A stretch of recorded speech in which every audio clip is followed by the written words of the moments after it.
O que agora eu quero falar são dois pontos chaves do raciocínio que para mim estrutura todo o pensamento criativo, que é: documentário é a representação do social.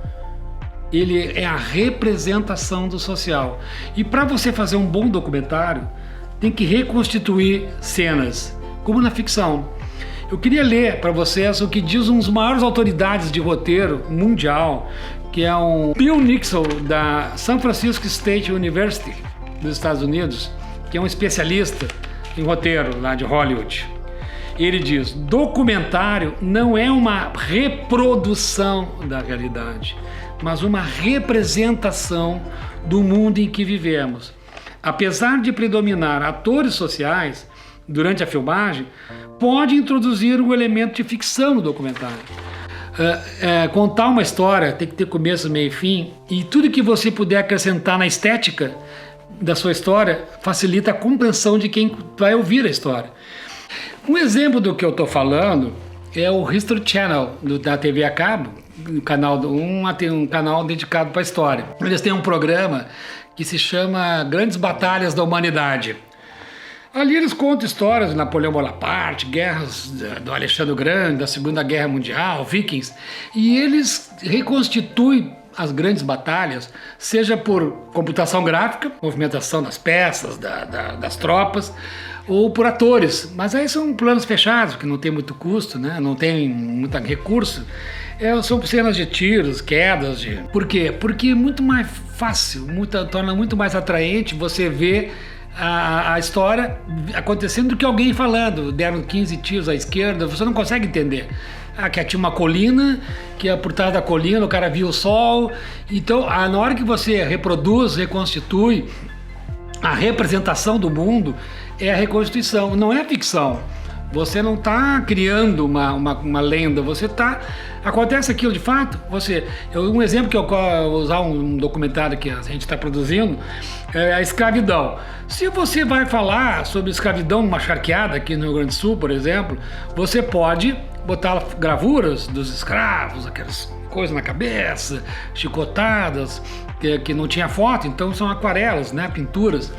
Ou você pode colocar alguém dizendo: olha, batiam, xingavam, botavam no pelourinho. Agora, se você reconstituir com atores fidedigno, de detalhe como é que era a chibatada, como é que era isso, fica muito mais atraente. Você não está criando uma ficção, você está colocando elementos de ficção na representação do social. Isso é documentário, não é livro, é verdade. Tanto que Hollywood, eles têm, desde 1999, tem um prêmio de filme. O documentário é filme. Então você tinha primeiro o roteiro adaptado, na década de 20, começo de 30, Oscar da roteiro adaptado, que surgiu antes do roteiro original, para gente ver como é que é o cinema, na tudo adaptação. Depois, nos anos 30 para 40, surgiu o Oscar de melhor roteiro, o argumento original, que é uma história inventada. Adaptada é adaptada. E tem Oscar de documentário desde o final do século passado. Então, desde o ano 2000, já teve mais de 20 documentários premiados na categoria longa e curta. Porque documentário é um tipo de filme. É filme, documentário, filme, ficção. Tem o especialista, o Nichols, diz que todo filme é um documentário, sendo que uns documentam a realidade, outros são a ficção. Qual é o argumento básico que eu concordo? Quando você vê um filme grego de ficção, uma história de amor entre um casal, que o cara foge, e se ele é passado no tempo atual, você vai ver o carro da época, os bares, as casas, a cultura local, porque ele não vai inventar. Então ele tá documentando mesmo uma ficção, mostra o local, se não é todo feito em estúdio.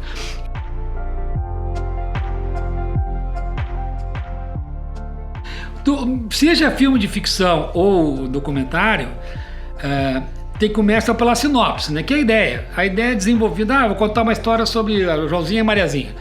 2, 3 linhas, a ideia do documentário.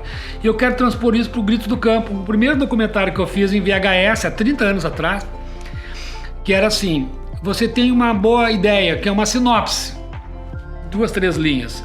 Um protesto que vai ter contra o governo federal no Beira-Rio. Vão organizar lá 30 mil agricultores, vão protestar. O argumento, o que é o argumento? Ele mostra o filme, ele mostra como vai ser feito o filme, ele não é o filme. Vamos pegar esse caso desse protesto que vai ter no estádio Beira-Rio, que me deram uma tarefa. Faça um documentário, sem recurso. Vão estar 35 mil produtores nas arquibancadas do Beira-Rio protestando contra a política do governo. E vai aparecer um candidato que é da campanha Diretas Já, que na época era um movimento para voltar, acabar com a ditadura militar do Brasil. O que você faz? Vão introduzir ficção na história? Não, vão representar o social. Vão pegar uma família de agricultores e vamos acompanhar ela desde a propriedade até o ato. Como virão 35 mil? Você pode fazer um documentário só no Beira-Rio, as pessoas chegando, você entrevista um e outro. Ou se você quiser tornar mais atraente, você escolhe uma família, vai para a casa dela, filma ela na atividade, no gado, no leite, plantando, tomando café, pegando ônibus, dentro do ônibus, chegando no estádio. Isso é reconstituição, representação. Então esse primeiro trabalho, há 35 anos atrás, eu já aplicava essa técnica de reconstituição, que é uma coisa fundamental para um documentário moderno hoje. Então tenho em mente que tudo aquilo que possibilitar uma reconstituição é muito melhor colocar no seu roteiro como reconstituição do que apenas alguém falando sobre isso. Isso é uma coisa que é um dos macetes da boa maneira de se fazer documentário.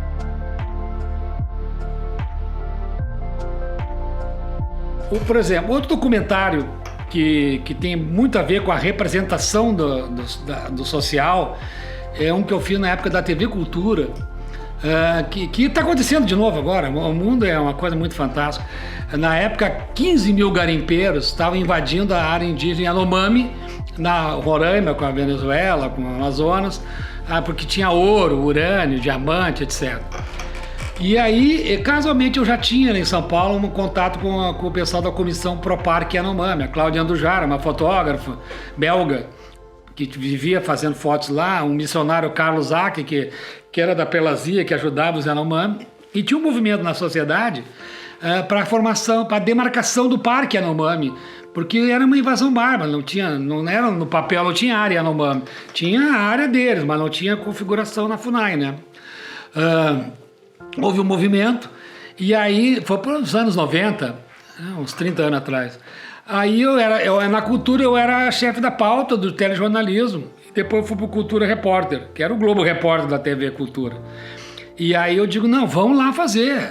A imprensa do mundo inteiro está indo para Roraima, temos que fazer lá um Cultura Repórter, que é um programa de 3 blocos de 15 para 20 minutos, quase uma hora, um documentário.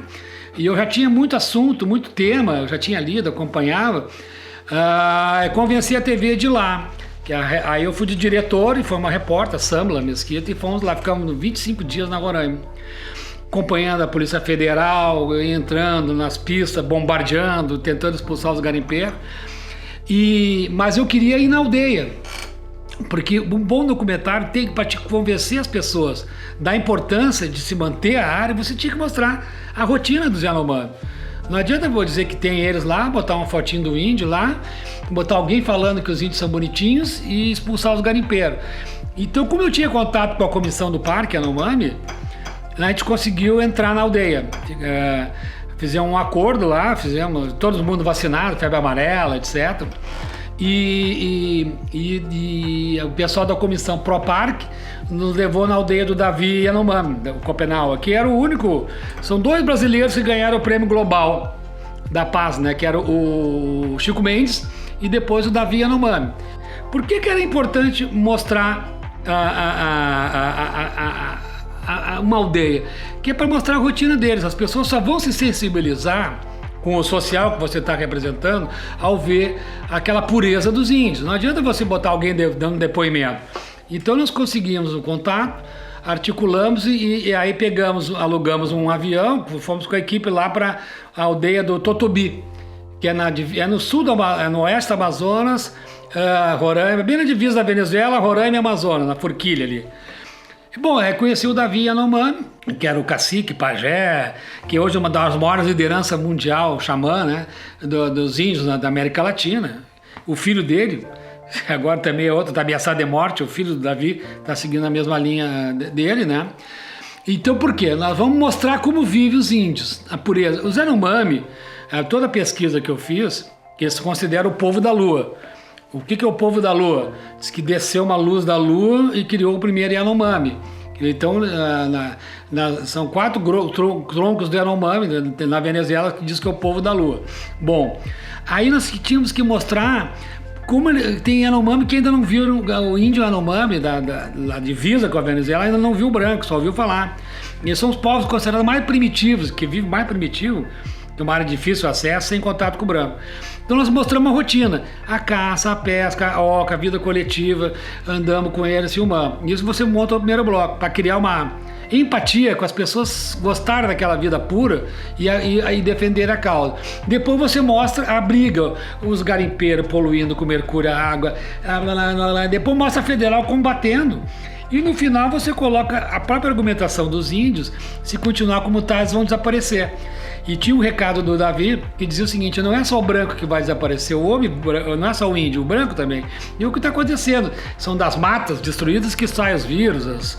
Então é uma maneira de estruturar o documentário, com muita informação e muita luta interna, muita pesquisa para se chegar a fazer um bom documentário. Então, esse documentário do Yanomami, que ganhou prêmio, ele fecha um ciclo do que eu estou falando para vocês. Todo documentário você tem que ter uma dedicação para fazer. Pesquisa, suor, inspiração, roteiro, argumento, técnicas de organizar o pensamento. Mas se tiver paixão, é melhor ainda. Se você tem paixão pela causa ecológica, se você tem paixão pela causa indígena, se você é apaixonado pela questão social, de gênero, você coloca um gás a mais para fazer o documentário. Uma coisa que tem que ficar clara, que os grandes documentaristas de hoje, seja o Michael Moore, seja o Silvio Tendler, eles sempre são apaixonados por o que eles fazem. Eles denunciam. A dieta do palhaço, que foi feita aqui sobre o McDonald's, o cara é um apaixonado pelo tema de alimentação. Ele vai lá e faz um baita documentário que é melhor que muito filme. Então, para concluir, paixão. O que eu fiz há muitos anos atrás na TV Cultura do Yanomami é uma coisa que acompanha. Todo tema é apaixonante. Sei que alguns são mais que os outros.